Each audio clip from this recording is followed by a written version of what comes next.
looks familiar though. It looks familiar, it truly does. So we'll have to wait on that. But with that Brave Smite, with the Purify, Banana is going to be trying to be the most annoying, but you have to be careful. Other targets all vulnerable here. I think Keyboy has a lot to prove, a lot to do to ensure his team actually comes out on top here.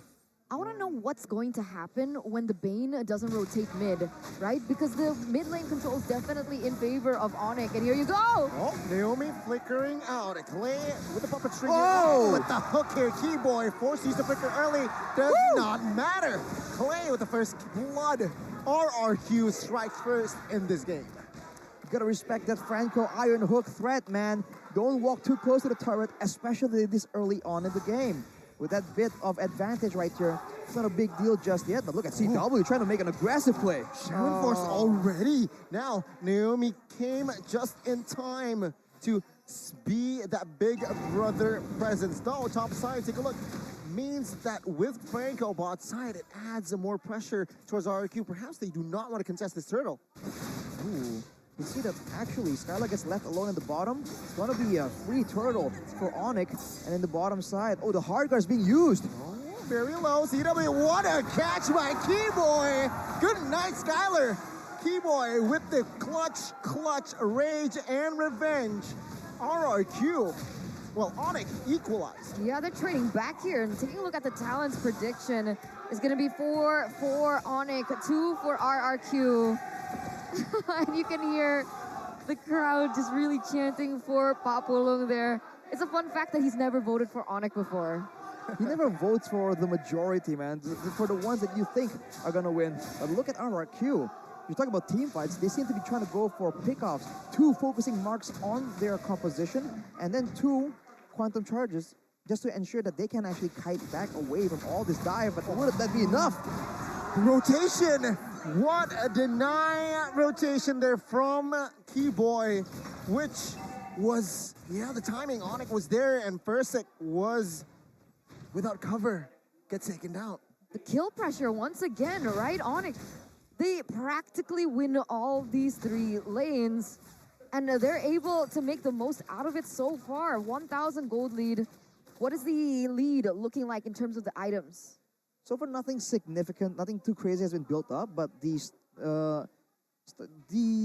Harith right here has finished the first core item that gives you quite a bit of Starlium size. The Starlium side gives you a bit of true damage, a bit of mana as well. It's a great item to have on top of the Impure Rage emblem. So CW is pretty independent in that lane, unless he makes a mistake.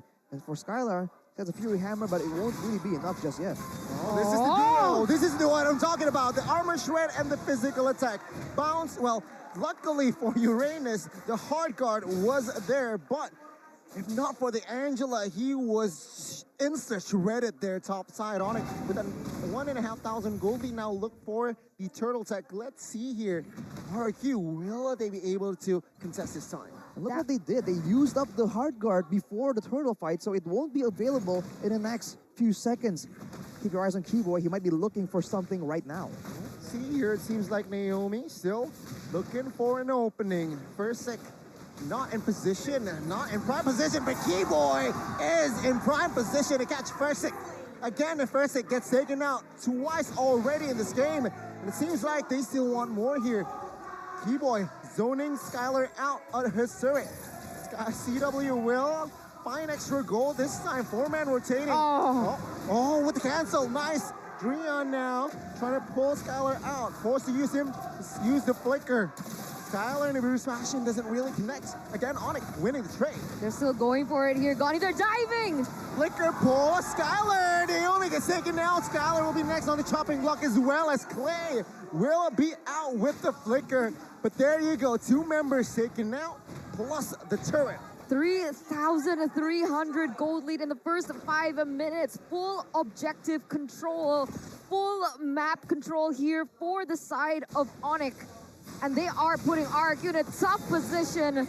But Boots is going to get caught here for sure, right? Oh, what? Boots almost with the outplay there. 3 versus 1 was a little bit too much there, perhaps for Diroth to sustain. But almost. Keyboy is just making a statement right here, man. Oof. Onic is just not letting up. They know that they have a bit of an early advantage. They don't have a marksman, keep in mind. So RRQ, if they can last longer, I think there's a better chance for them to come out on top in the middle of these fights. For Onic though, they are fully focused on tearing apart the whole map before it reaches that part. Oh my god. RRQ, they need to slow down their tempo here. You need to pick your battles. I mean, they were trying to get a pick on it to CW, but CW was still able to purify out of it. It's very difficult for Naomi to continue that kind of kill pressure with how Onic are playing this. In the top side, you can already see they're pushing once again, looking for more objectives. If let's say, the Beatrix gets that power spike, is the damage going to be enough? Considering that the heroes on the side of Onic aren't that tanky, we'll have to see. Right now, though, that's a big engage. Suppression connects. Call Alter save the day. Naomi flickers out. The Keyboy finds one. First stick with the help of Card Guard. Now trying to disengage with the deadly catch. Tickling the backside now. Kyrie with the Keto. Already with the presence. Killing pressure. First stick. Where are you going? And there you go. The armor strike killing spree for Dreon. Only first stick falls, but that is more than enough for Onic to again regain map control. We were questioning the synergy coming in from Onic, but look at Dreon, 302. He's always there at the perfect time with the Cult Altar to save his teammates. And it looks like Naomi's kill pressure is just a little too underwhelming compared to the Cult Altar. Well, right now, if he gets an iron hook onto someone, who's supposed to follow up and finish off the job? Skylar is really behind, and Persik isn't doing too hot either. Both of them are the main tools they want to use for that burst damage. So until a bit later, when items are actually on the table, there's not much RRQ can do, and they are stuck just trying to hold out, and the Minion Wave actually gets a turret for them.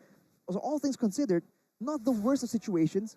They could be sitting on 0 turrets, but look at this play from Onic, man. Keyboy on the sides, everyone else pressuring in the front. Watch out. Whoa, hang on. With the pull-in cancel, the mid-lane turret falls. It's a clean textbook siege take, turret take from side of Onic. 5,000 gold lead, ladies and gentlemen. Onic, they are looking on form even without Suns. Keyboy is so scary on the Kufra. His mechanics, that flicker alt combo, it gets you out of nowhere. And literally RRQ, they're banking on the damage coming in from Skylar. If he gets taken out, then it's GG. Onic is going to have the Lord setup advantage right here, but RRQ, hang on. Are they just trying to go all in? Hang on. Are they going to try and just go for the turrets, go for the base turret? There's protection. They can't do that easily. It seems like they will commit on towards the inner turret broadside. And it's just a reload here, minute number 9. Well, in a way, one of the win conditions is to let go of objectives that they know they cannot contest. Seeing as they're 5,000 gold behind, that might just be the better play, showing again that RRQ is still adjusting and adapting. Man, with the Lord here pushed top side, I don't think that's 5,000 gold lead. What do you think here? Can they defend? It's the first tough. Lord. Yeah, it is the first Lord. They should be able to clear it, but it's tough, man. Look at the damage dealt. Skylar very underwhelming there on the board. Versik has done actually a bit more in terms of that damage, with Dreon being the #1 on the leaderboard. You don't feel it, but the damage coming from Faramis is subtle, but it hurts. Especially in the midst of a chaotic team fight, those bounces will start adding up. For now though, ooh, Naomi with a bit of a good read there. Unfortunately, the iron hook wasn't long enough. Keep your eyes on Dreon though, not for the damage, but to make the play with a Cult Altar. A 5-man dive that is essentially immoral with a second life. That is scary, and there's not enough crowd control on the side of RRQ to try and stop that. Yeah, keep your eye on Keyboy as well. He has Flicker and also the Rage. Let's see, he's charging up. No, he will not commit to this time. Deadly Catch has been popped though, and the turret here, top side, will not fall just yet, I believe, yeah? RRQ, they managed to clear that wave, so a very, very good defense shown by RRQ. I mean, technically, they do still have high ground, right? They have the Deadly Catch from Bane. They also have the ultimates coming in from the Beatrix. But 3 waves are crashing once again. I'm wondering if Onic want to go and commit for this. Let's see. Shaman Force, Keyboy finds one. Call Alter popped. First sec. Oh, will not be able to survive. And take a look at Boots now with the Deeroff. Looking for an opening, but Flicker, Bloody Hunt canceled. What a read by Keyboy. Onic, 8,000 gold lead. No base turrets taken down though. So overall, RRQ, they managed to defend their base. It's almost like the best case scenario for RRQ. The fact that they only lost one member and didn't lose any base turrets, that's really good. But losing their jungler though, that's a bit of a tough situation. Now Onic backs away and RRQ immediately trying to extend, try and find some control, some gold in the jungle. But Onic already on the way back, but look at the damage. That can add up the longer the game goes, but let's take a look at the instant replay by the Samsung Galaxy S series. Everyone engages onto Banana, but afterwards it's Fairsick. Clay almost sees it with a hard guard, but it won't be enough. And Naomi, he really tried to make this play work. There's a good chance to try and use the turrets to try and secure this kill, but Onic, they're just too on point. They understand what RRQ is trying to go for and deny it completely. Keyboy is terrifying, man. Reminds you of someone? It reminds me of Tranquilor, now gone, right? Insane. The way that he's able to predict that movement, cancel it out, that kind of renders the capabilities of a Franco kind of useless, especially with the fast cooldown of skill 1 from the Kufra. Onic now just going for the next Lord, just like that. Approaching a 10k gold lead. RRQ, there's nothing they can do but give up enough of these Lords. This is what the Lord is designed to do, crack open your base. They cannot just keep hanging back here and hope that the game will swing in their favor. It doesn't work that way. So I think soon enough, there's going to be a desperate play being made before Onic just calmly and calm and collectively just ends the game. Man, 12 minutes in, almost 10,000 gold lead. It was 10,000 gold lead earlier. Arashi, I see you sweating, my guy. I see you sweating. Must be the passion in the room, man. I mean, there's a lot of action here. Everyone's so passionate, right? Definitely not worried about the game at all. But let's take a look at how Onic is going to play this. The purple buff is spawning for RRQ, but they won't be in any condition to contest that. Kyrie goes for their orange as well. This might be the beginning of the final sequence. It's not looking good at all. 10,000 gold behind. Onic pushing all 3 lanes. The Lord marching down in the bottom lane. It's all gonna count if Naomi can look for a pick. They have to be careful of Keyboy's concealed play. Concealed play, let's see. No commitment just yet though. Oh, CW quite low though. Caught there with the turret damage. It seems like the mid base turret will be defended by RRQ still. But there you go. Again, they're okay, Dreon. Okay. Whoa, whoa, whoa. Whoa, whoa. Onic, 10,000 gold lead still. Well, you can see Skylar still has some semblance of damage right here, so Onic, they can't be too careless. But if they go on the right target at the right time, it's still gonna be quite the easy win in my opinion. Now Onic, full HP, yet again are gonna try and take out the turret. Look at it, engage though! Keyboy finding 2, and this is it! 3 members defending, not gonna be enough as Banana falls as well. Onic still strong with 5 as Naomi flickers out of the way. And take a look at the minions. It's here for Onic to strike first, and this is Onic winning game 1. The MSC champions, ladies and gentlemen, being able to lead this Royal Derby